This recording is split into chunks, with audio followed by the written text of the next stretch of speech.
Good morning, partners in crime. It's great to meet you. Today we have with us Lorenzo Petruzzello. Is that Petruzziello. Petruzziello? It's great to meet you. Welcome. Thank you. Thank you very much. Now, Lorenzo just released The Taste of Datura, and that is a new crime fiction novel. And we're here and we want to hear more about this amazing new book. Can you tell us a little bit about The Taste of Datura? Yeah. The story, it's meant to be, well, it is like a kind of an adventure into Naples, led by a character named Nick, who has this item. He doesn't know what it is, and he has offers to purchase this item from him to make money, and he's finding out it's more valuable than he thought it was. So it's him trying to figure out how valuable this thing really is, and gets into danger when he asks too many questions. And he encounters by chance this girl named Laura, who has this uncontrollable visions, sort of like a medium that has no clue how to hone in on her skills, but the visions just come to her. And her visions and story tie into Nick's life pretty much, and they get into adventures together. I that sounds amazing. I just can't wait. So one of the things that I love most about your book is your cover. Thank you. Well, every time I see it, I can't help but pick it up. So that's a great thing. But can you tell us a little bit about what's important about the cover and why Yeah. you love it so much? Well, thank you for liking my book cover, and it's doing what it's meant to do, make you want to pick it up. So that's good. Good to know. I love the cover too. I worked with a graphic artist, and I pretty much told him I wanted something that reminded me of a Hitchcock film, kind of like Nice. the poster for Vertigo. And I like a lot of Saul Bass's work. He's the graphic designer Mhm. for Vertigo, and I wanted that style. And I wanted to be intrigue and adventure and mysterious, and that's why I wanted the hand on it, and just reaching up to the flower. Yeah, your designer did an amazing job. Yeah, Yeah, he did. It's it like definitely hit those points. round one, he had most of the elements. I'm like, wow, this is easy. Let's just focus on the colors here. Can you tell us a little bit about the title? It threw Yeah. me at first. I had to look it up because I hadn't heard that word used for that before. So can you tell us a little bit about that? Yes. So the taste of Datura. Datura is a poisonous plant Hmm. that you come across it in many myths and legends from Greek mythology and Roman mythology. But the plant still kind of exists today. And I liked focusing in on the flower because it's described as the taste have being bitter and sour, kind of like the tone I want the book to be. Also, there is a very prominent character who is a florist. Hmm. So flowers are very involved in this story. It's really interesting following them through the mystery of the story Yeah. and how flowers are brought up frequently. Um, I find it like really interesting how much background you give on what things mean and why it's used and going forward. Why was that important? Um, I wanted this character to be very mysterious. I'll Mhm. be honest, I was very much inspired by Poison Ivy, Batman's villain. Yeah. And so I liked her sultry, mysterious way of a femme fatale type thing. And I just wanted to leave little coded messages along the way. You did a really good job. There are a lot of They, little hidden things that pop up through the book as you go through it. right. There's also a lot about mythology in the book, Yeah. which Mhm. I find tremendously interesting. And you bring up one of my favorite books. Which one? So, The Odyssey. Yes, yes. So that's the thing. When I was researching this story, like Naples, I was discovering, I always knew it was a city full of myth and story and Mhm. history. And when I started learning about the legends and myths, I was just even more intrigued. I obviously did not include, it has many myths and legends, that Yeah. city. So I focused in on a couple things that helped tie my story together. I just share some tidbits of legends to help you go further into it. I mentioned the Odyssey, as you said. I think I also mentioned Virgil.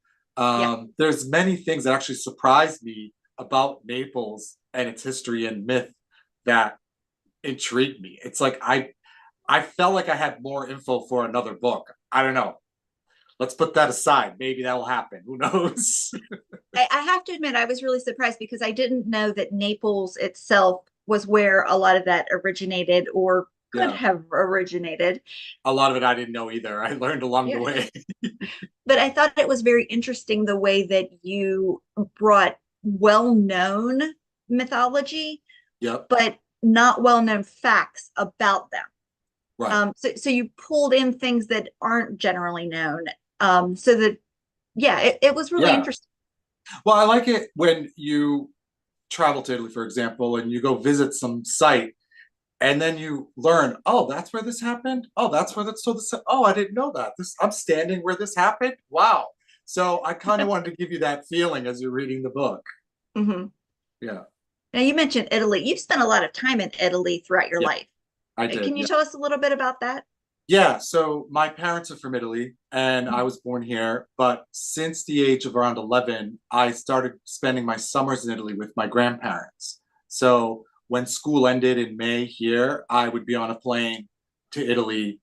I'd spend the whole summer there in a small village, making friends, meeting relatives, and then right before school started, I was back in the U.S. and went to school. So that happened every year through some of middle school, all of high school, some of college, and I continue to go every year. And I have some of my closest friends in Italy today. Mhm. Yeah, so I'm there every year, all the time. And my parents have a house there, so they go back and forth quite often. Oh, yeah. So our family just travels quite often back and forth. I have the luxury of my parents having a small house in a village, so I have a place to stay. But Makes it a little easier, right? yeah, well, some kids went to summer camp. I went to Italy, so Everybody yeah, has their thing. right. But where you spent summers wasn't in Naples. It was, No, it was oh, outside of Naples. It was like 40 minutes inland in the green hills of mhm. Irpinia. That's a region of Campania. So we didn't travel into the city of Naples quite often. We were closer to the Amalfi Coast, so which was convenient, you know. But so going to Naples, it was not as frequent and for a very little amount of time. So I really didn't know the city that well, just a taste of it. So I had a lot to learn when I wanted to do this book. And what are some of the most interesting things you learned in your immersion in Naples? So I learned, so I already knew that there were street foods of Naples were very popular. Yeah. And there was one that really stuck out to me that I fell in love with. It's called the Parigina, which originated back in the days of the Bourbon royalty. Yeah. And it's still served today. It's a street food. It's basically like a pizza and with a layer of tomato sauce, then a layer of smoked ham, and then a layer of smoked mozzarella, topped with flaky crust, like a puff pastry, Mm-hmm. and it's served in squares like a pizza. Yeah. Um, and it's like a amalgamation of Italian and French because back in the Bourbon days, the Queen brought in French cooks, so it was like a mix of like cultures, and so I Yeah. learned about that. And actually, I'm glad you asked that because I wrote a blog post and a recipe for the actual Parigina, which I'll be Oh, posting later today on my website, oh, that magnusname. sounds amazing. Yeah. Yeah, I try to share a lot of for all my books, I share recipes Mhm. that tie into the story and the region, and I share cocktail recipes that I create as well. So, Well, and it's funny that you mentioned that because I was thinking when I was reading it that you really bring food. It's almost its yeah, own character in your book. yeah, yeah. Um, Required. It's Italy. You need it. Well, it's interesting. I mean, it gives you a better like understanding, and it made me think about how many books that the characters never eat. And I'm like, Yeah, they're sitting at coffee shops, and I'll meet you in right. 15 minutes. The culture is so different there. Yeah. Well, I Um, think also me too, because anytime I'm doing anything, I'm like, what am I eating? When am I eating next? What are we eating? So that's always on my mind. And I'm like, that must be on my character's mind too. So just plan my day around the meals. yeah, exactly. Exactly. So, now the main character in this story is Nick. Yeah. So, can you tell us a little bit about Nick? Yeah. Nick, for me, is supposed to be a relatable guy. Mhm. He doesn't necessarily have to be likable, but I find that a couple of my readers are liking him, so that's good. I wanted him to just be a guy that the reader can trust along the story, not hate him, not be suspicious of him, just be like, take me along.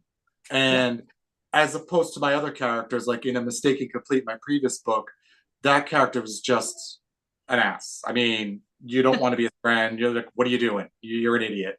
And Yeah. in my first book, The Love Fool, Alex, he was just a pathetic loser. And I'm like, everybody's like, what are you doing? He was meant to be that way anyway. But I wanted somebody that was just like there to take you along through the story because the characters around him just throw him into like all these different directions, especially Laura. Yeah. He seems a little anxious a lot of Yeah, the time. I'm And anxious. That's because I'm anxious. I can't he's help very it. unsure of himself. Yeah. So it was interesting watching him move along and interact with people. Yeah. Um, because he's very like, yeah, I don't know, maybe. Yeah. What am I doing? Okay. Yeah. And Laura kind of centers him in a way. Yeah. Um, so She it's has very purpose. interesting. Yeah. Laura for me was basically, like you said, kind of like an anchor for him. Like, buddy, this is what's going on here. I don't know if that's what's going on, but this is what I'm seeing. So I just like the way I have Laura just come in and be like, listen, this is happening. I don't know where, I don't know when, I don't know why, I don't even know if it's related to you. And it's just interesting. For me, it was interesting how I had her story just all roll around in this whole thing. Well, and it's funny because their ages are very different. Right. So he's quite a bit older than her. So you would expect him to be the more mature, we got this under control kind of thing. And she's just like, yeah, no, let's just. Yeah. The guy, and she's a studious woman, so Mhm. he's kind of like, yeah. Yeah. I'm glad you brought up the age difference. She's not meant to be really like a love interest, so I hope that works out for the readers too. But, yeah, Yeah, no, their relationship is good. I mean, it's okay for them to not. yeah. I feel like everybody's looking for that for these Yeah. two. No, you can't. These two. Yeah. Yeah. Yeah. No, I agree. So what is the significance of the bracelet in the book? And why did you choose that bracelet?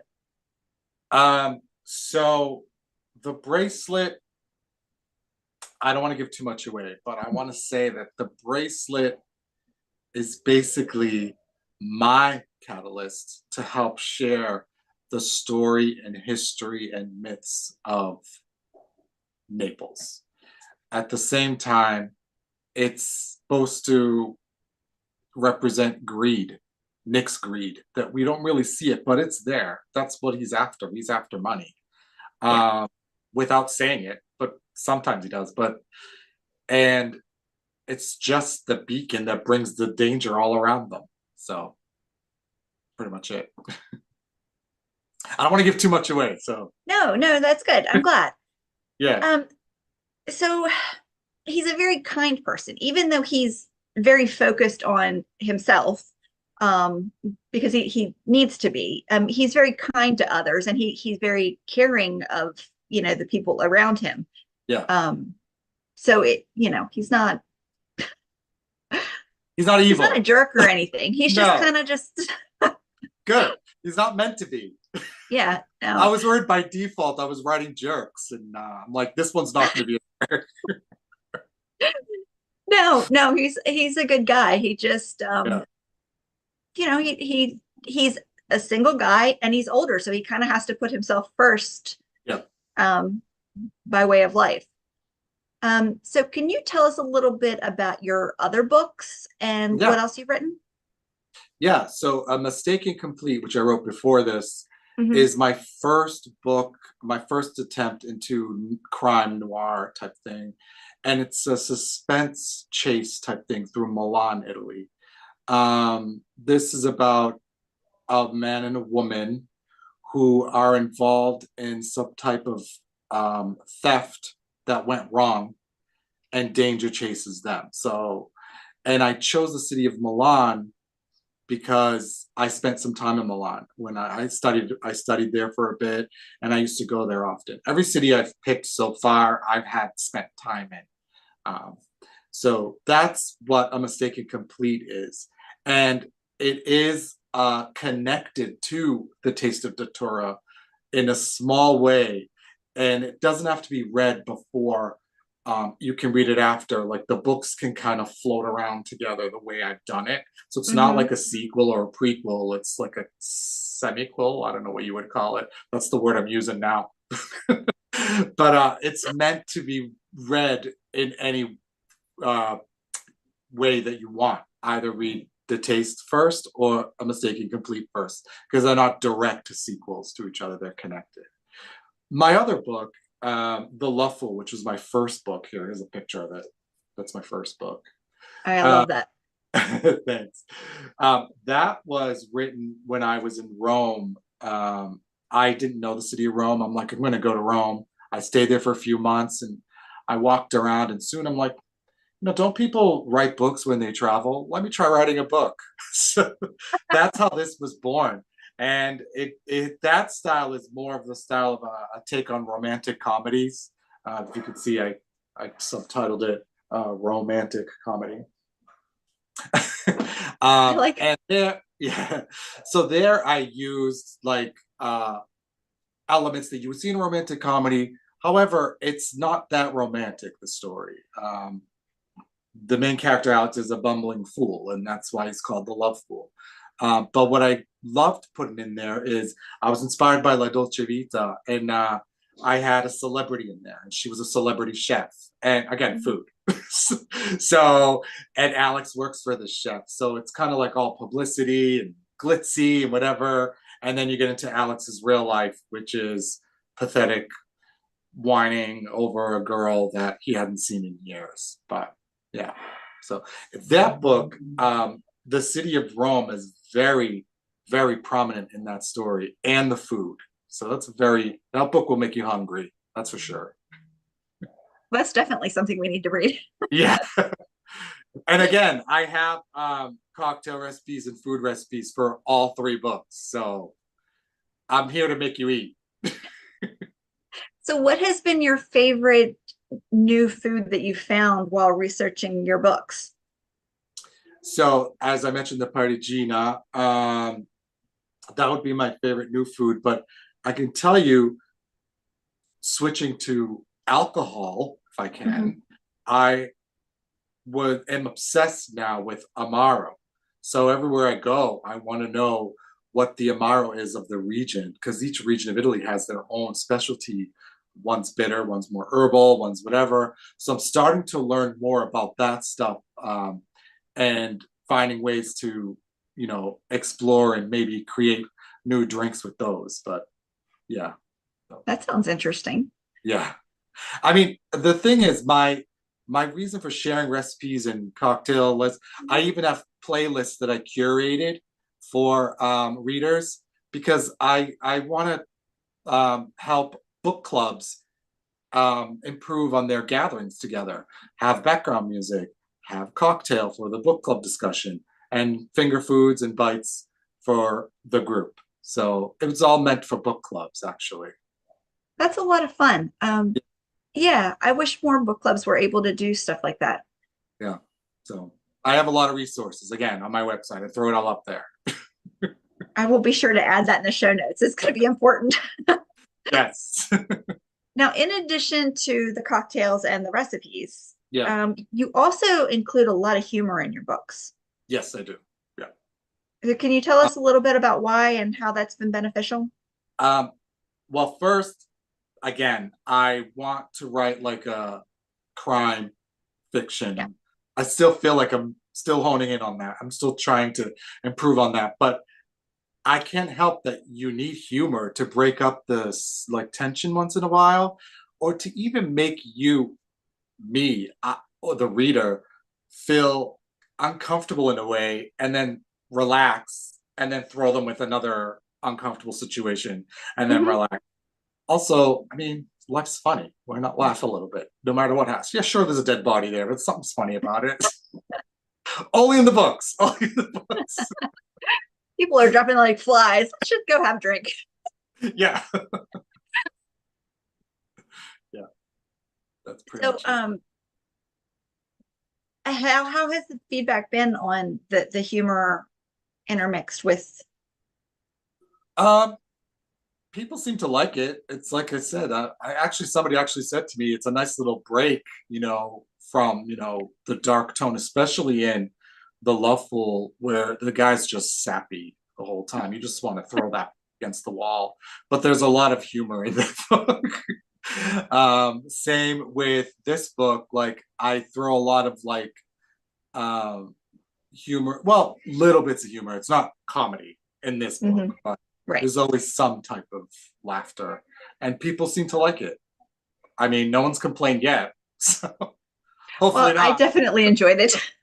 Good, I'm glad you did. But even with the crime, I felt like there was a lot more of the mystery and myth in A Taste of Datura. Yeah.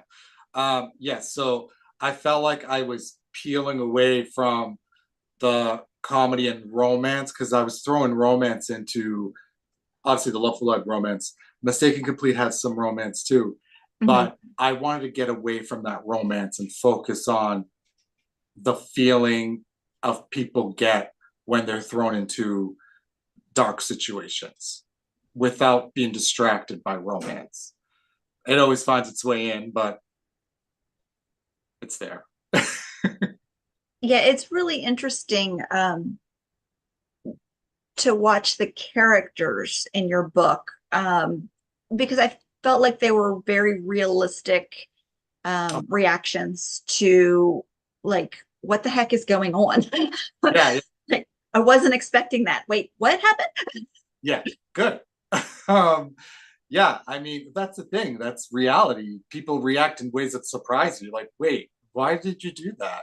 Like, so it's a way to just like slap the reader in the face. Like, wait a minute, wake up. Something's happening here. It's not what you think it is. Yeah, that's amazing. Um, so you have some stuff in your background that I am staring at and trying to figure out what Yes, it is. some Easter eggs. Yeah. So let's pick up the egg here. I have the egg. I brought this because in the book, it's again one of the legends and myths of Naples. There's a castle called Castel del Ovo, which means the castle of the egg. And Hmm. the myth is that there's an egg inside the castle, and if it breaks, the city of Naples will fall apart. And it's related to Virgil. But I mentioned that in the book and explained further. That's the egg.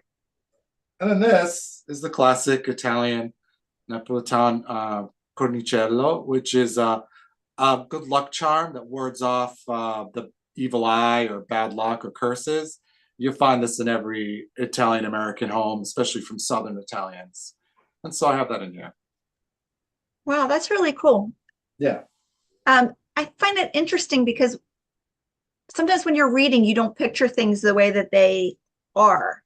Yeah. So seeing it is very enlightening. Great. Glad I brought it then. Yeah, I didn't even like, I mean, you talk about the egg, but I didn't like really picture it as an egg. I was thinking of it as, I don't know, something like Yeah. Like a You know, yeah. Well, that's what interested like an me. egg of the gods kind of. That's what I thought. That's exactly what I thought. As I read further, I'm like, oh, they're actually talking about an egg. Okay. Yeah. All right. Yeah. And Like the more I I read, I bought was this, like, and I bought this in Naples. I'm like, oh, it actually is an egg that they're talking about. Okay. yeah, Oh, yeah, I would not have expected that. I'm glad I taught you something today. So tell us a little bit about all the stuff you have going on, because this is launch week. So you've Yeah. got a lot going on this week. Yeah, I'm lucky. So all the month of April, for those that live in Massachusetts, I have book signings every Saturday at Barnes and Noble. Um, you can see the Natick, Dedham, Hingham. You'll see it on my website. Mhm. I'll be popping up online, several blogs, interviews. This is one of them, interviews. Yeah. I'll be posting all those on my social media, Instagram at Lorenzo Magnus, and on my website, magnusmade.com. I have a lot going on, and I have a lot of recipes that I have to share with all of you, and I'm working on the cocktail ones. I'm running behind on those, but they're coming. Those will be fun. Yeah. Um, so what are you planning next? I mean, I know the launch will be several more months, but Yep. then what's next in store for you? After that, you mean like, is there another book coming? Is your question? Um, I don't know. I can't say no, but when I started with this one, The Love Pool, Yeah. I promised myself if I could write one book, I'll write three. And now I've written my third one, and they're all set in Italy. So I'm like, okay, I accomplished my little promise to myself. Now what? It's like, do I stop? I don't know. It was fun. It's a fun journey to write a story. I Mhm. never thought I could do it. So, and I have other areas of Italy I obviously want to explore and share. I may want to go back to Rome. I don't Mhm. know. Florence, I haven't touched, you know. So, and I do have ideas. Nothing to announce, nothing started, nothing planned yet. So I don't know. Well, that's very exciting. I'm Yeah. hoping that you do because this has been a fun ride. I mean, it Oh, really has. thank you. Um, yeah, I suggest everybody grab a copy of this because I absolutely couldn't put it down. Yeah. I want to show also a copy of this one. That's my other one. Oh, I like that. Yeah. So these two are Hmm. sort of related. They can be read in any order or not read at all. They're standalone stories. So Can you share how they're connected? Like, is it by character, by no, it's not by character. It is by I can tell you. It's by the bracelet. oh, Yep. So that's interesting. yeah. Now I have questions. I have to read it. We might have to do a part two interview after you read that one. Gosh. Yeah, now I'm gonna have to read the other one too. Good, I did my job. You did. Actually, the Loveful I want to read because of the cover. I every time I look at it, I'm like, I just have to pick that up. That just looks like it's gonna So make me laugh. yeah, yellow is my favorite color, I Mhm. find. And the guy did like this cat. There's a cat in the story. That's why there's a cat on the cover. So Okay. very prominent. But yeah, I mean, it's a fun story, but it's definitely different than this story. But you're gonna want to throw this again. You're gonna be aggravated by this, and I can't wait to hear your feedback. It'll Well, make you thanks. eat. Press E. Oh Yeah. gosh. All right. Well, is there anything else that you'd like to share with our listeners as they're watching today? No, I think we covered everything. I mean, I just hope that everybody goes out and buys my book, reads it, enjoys it. If you don't enjoy it, don't tell me. But yeah, that's it. Thank you anybody who tuned in, watching, and yeah, I mean, we covered everything, I think. Fabulous. Well, thank you so much for joining us today. I look forward to talking to you again because we both know I'm going to have to read these books. So Yeah, we're going to have I'm, to chat soon. you know how to find me. Well, thank you so much. And I will talk to you later. Yeah, thank you. Appreciate it.